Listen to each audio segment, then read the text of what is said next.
All right, welcome everybody. This is Mr. Freeze. And Mrs. Freeze here with you again. All right, and today we're going to talk about some more progressives. So we already spoke about in our last class, what did the progressives fight for? And we already talked about social reform in our last class. So those were things like child labor, people needing to go to school, prostitution, poverty, no daycare. But we also need to talk about political reform and economic reform. And hopefully you remember at this point that reform is always a change for a better. So we're looking for changes in all these different areas: social, political, economic. So social reform, we talked about that already. We talked about Upton Sinclair and the jungle with the meat packing industry. We talked about the temperance movement with banning alcohol or attempting to ban alcohol to stop abusive husbands. We talked about muckrakers like Ida Tarbell in McClure's magazine writing about the abuses of John D. Rockefeller.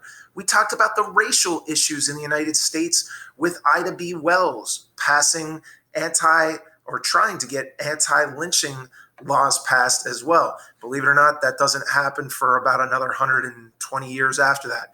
And we even talked about Hull House providing settlement homes when there was not access to daycare or English classes in the United States. Today, we're talking about political reform. And look, social issues, I think they're easy to remember because we all have to deal with them.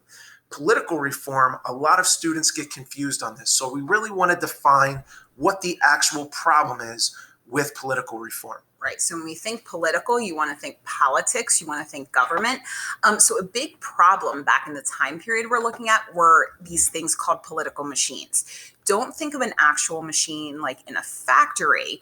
A political machine, if you look at our definition here, a group, so it was usually a group of men that would stay in power in usually a city by awarding jobs and favors in exchange for votes. So it was a little bit like kind of bribery. It's like, okay, I want me and my friends to still be the people running the city government. So we are going to go around and do favors for people, help people out, and maybe sometimes intimidate people to make sure we get the votes that we need.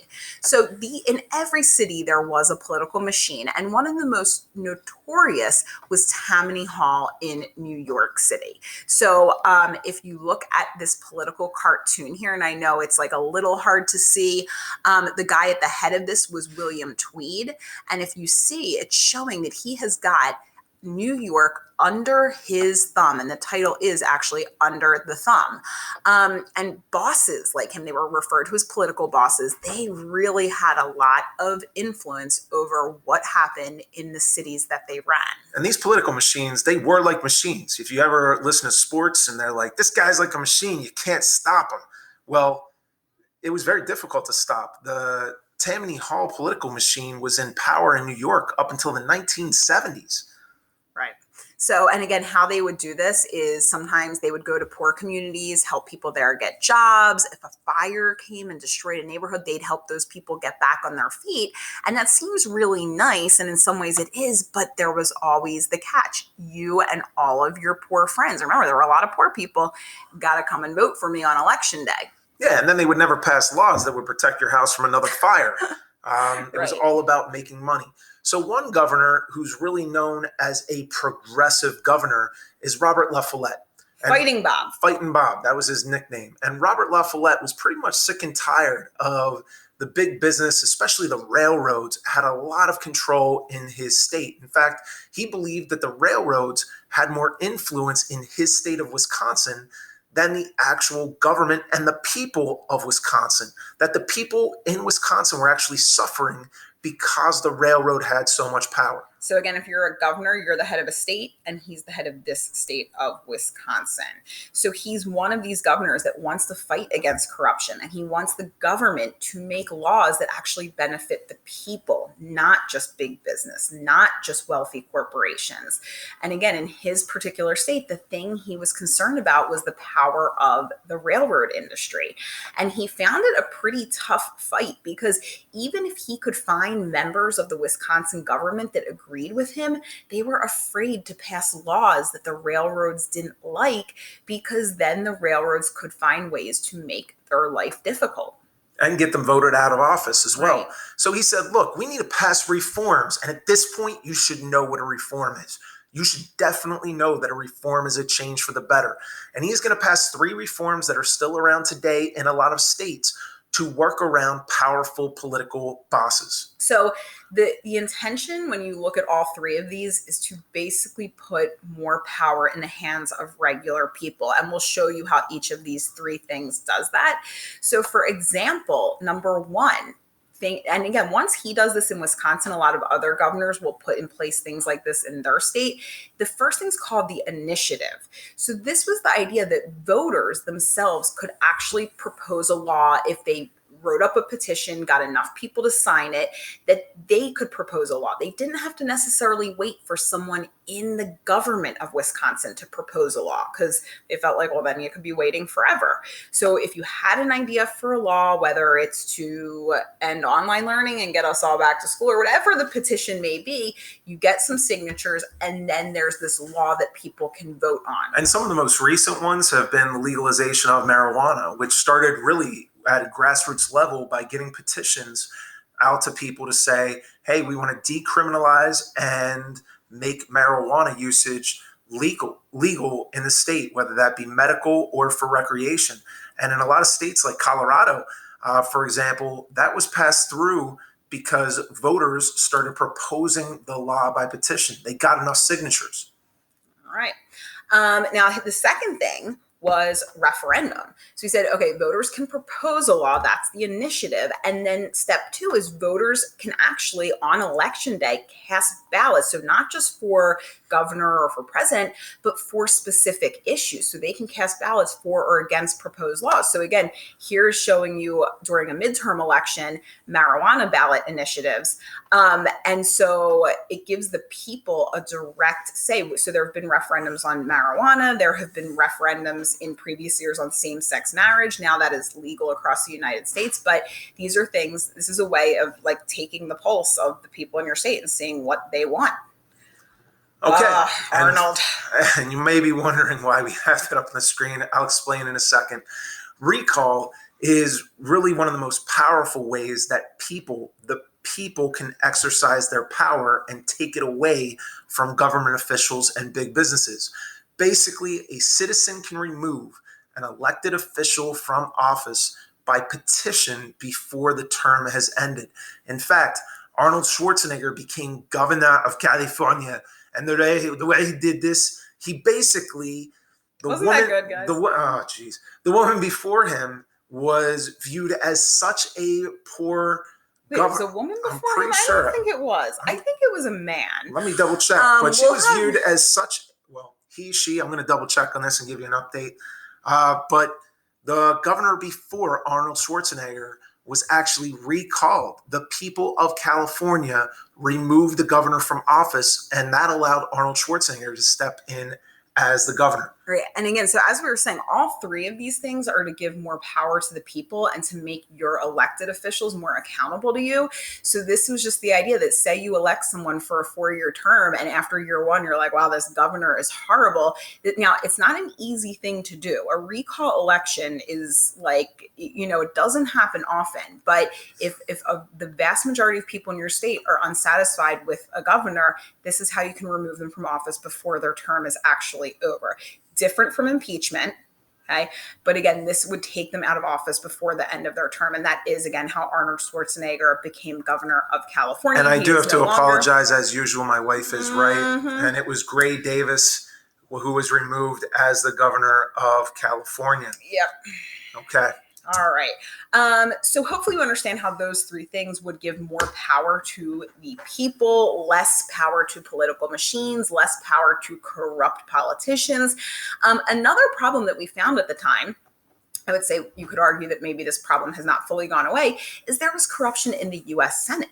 So if you think today we have 100 senators, because 2 from each state, and the question here, what does the Senate, and that's part of Congress, part of our legislative branch, what do they do? I know. Tell me. All right. They basically create laws. So inside that building right there, the Capitol building, that is where the House of Representatives. And at the time, the House of Representatives, that was voted on by the people. That was what we call a popular vote. However, the Senate at this point is really a corrupt Senate, because senators were elected by state lawmakers, not directly by the people. So if I am a big businessman, so like back then in the state of Pennsylvania, we didn't pick the senators. The government in Harrisburg would have picked our 2 senators. So if I'm a big business person and I want to get somebody in power who's going to vote down a child labor law, because I like having kids work in my factories if I'm a business owner, because I can pay them anything. I can pay them very little. They're hard workers. And if I want lawmakers in there who will vote against child labor, what I will do is I could go to a state lawmaker and say, look, I want you to vote against this. And if that state lawmaker didn't listen, I could actually use my money and influence and say, now, do you want to vote against that? And a lot of people are not very honest and are enticed by money. And if it was enough money, these lawmakers could be bribed and corrupted to vote for senators at the federal level in Washington, D.C., who were not looking out for the best interests of the people. Right. So in Pennsylvania, we could have 2 really bad Pennsylvania senators that didn't really care about us, but only cared about lining their own pockets. So I don't know yet that you've seen this cartoon in any of your live sessions yet, but if you look at this, okay, I mean, and there's some things that are very hard to see here. So the title is The Bosses of the Senate. Here are our little senators. Notice that the businessmen, these rich businessmen with their top hats, and if you look, their bodies are actually portrayed as money bags.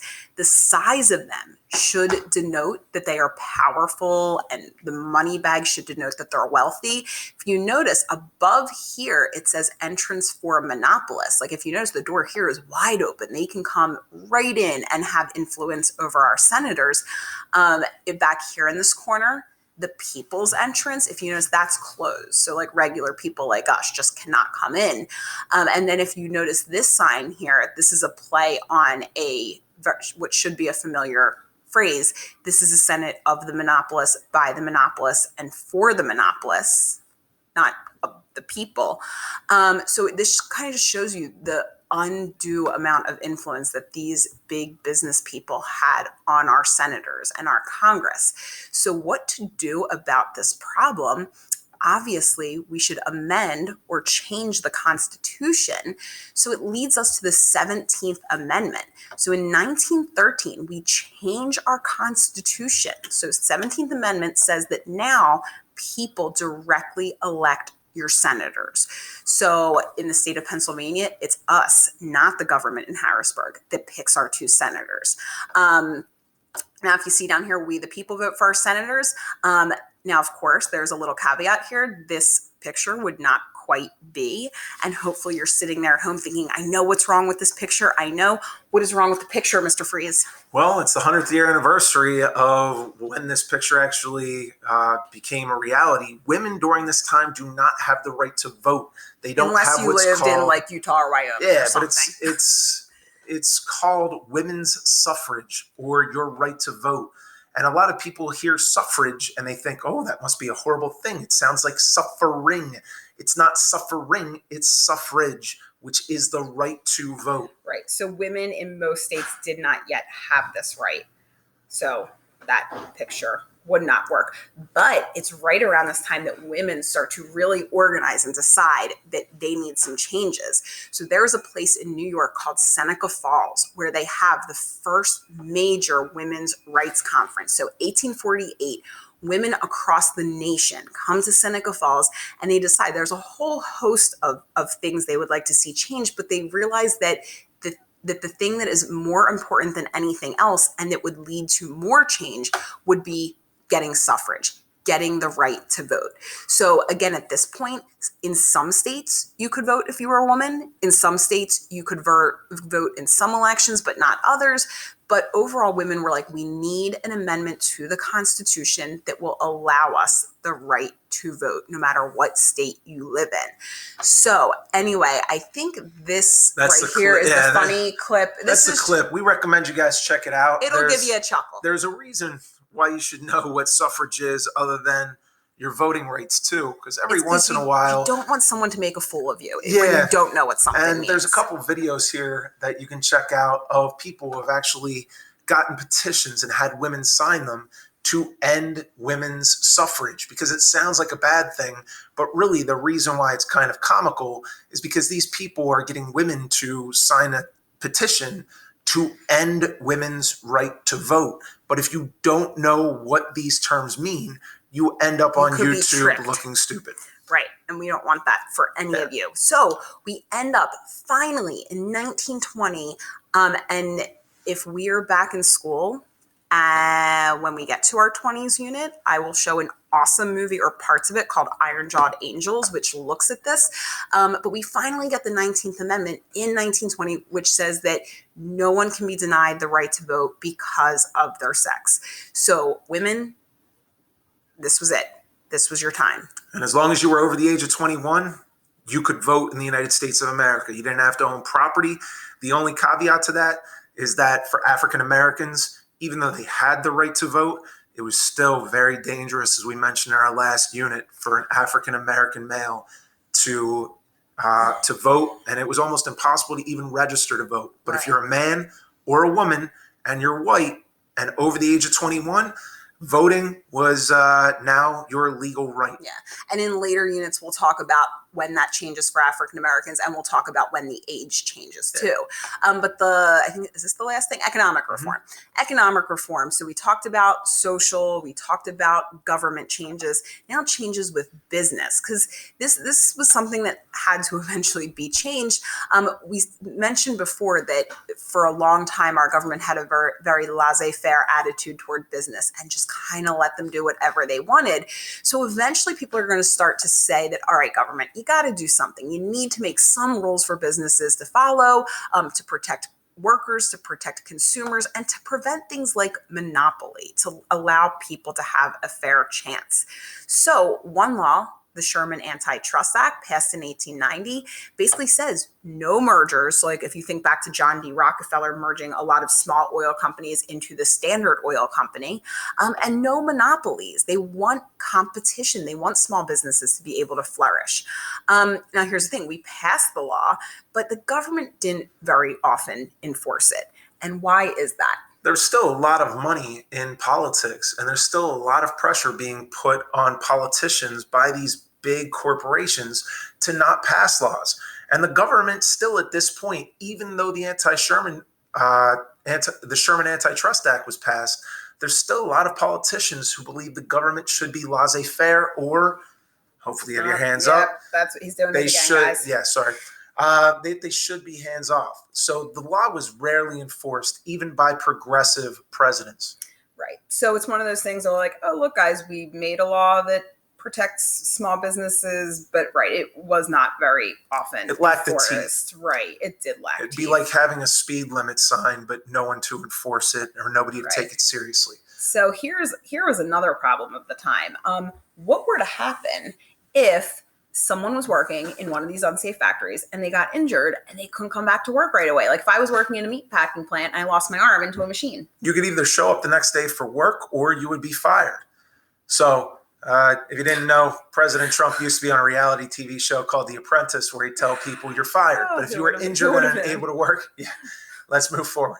By 1902, Maryland becomes the first state to require workers' compensation if an employee was injured on the job. What does that mean? That they would be compensated for their injury. And because, think about that. If I lost my arm in a machine in a meat packing plant, I could go home, recover, and they would still pay me. That's and then my pretty job much would the still idea. be there when and I if came back. Once you recovered, you would go back to work.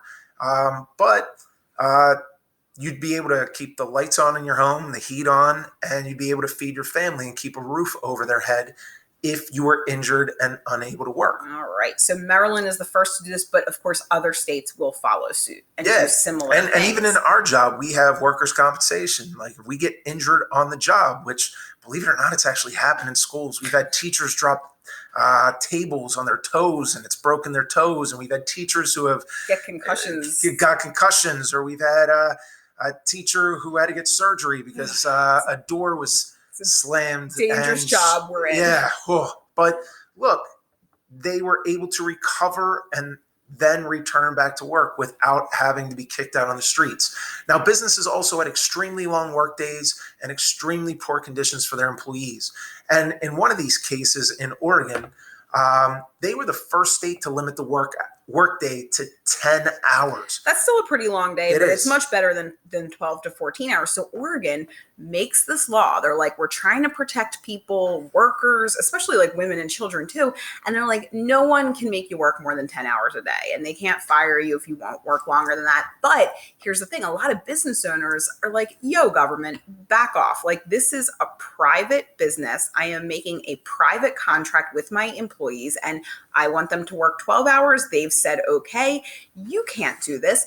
A lot of business owners still felt like laissez-faire was the way to go. And they didn't want all these new regulations about hours and workers' compensation. And so there's this guy, Kurt Muller, in the state of Oregon, who basically says this 10-hour workday is not fair. He basically had a laundry operation and he had a whole bunch of women working for him. And he said, I am not going to adhere to this 10-hour a day thing.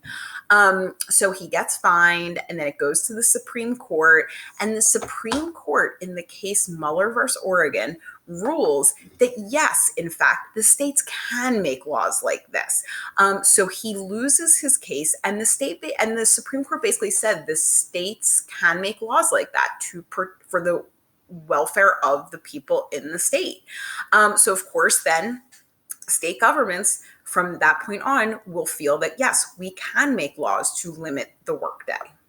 So really what you're seeing here throughout this whole lesson is that more power is going to the people of the United States politically. More power is being taken away from big businesses, and more power is being put in the hands of voters. Women are getting the right to vote. And not only that, there are economic changes that are coming down to take more power away from business owners. So you see the power dynamics in the United States beginning to shift, but it does not happen overnight. This shift will occur throughout the entire length of this course. In fact, we're still dealing with these changes today over how much power should business have. Does big business have too much power over government?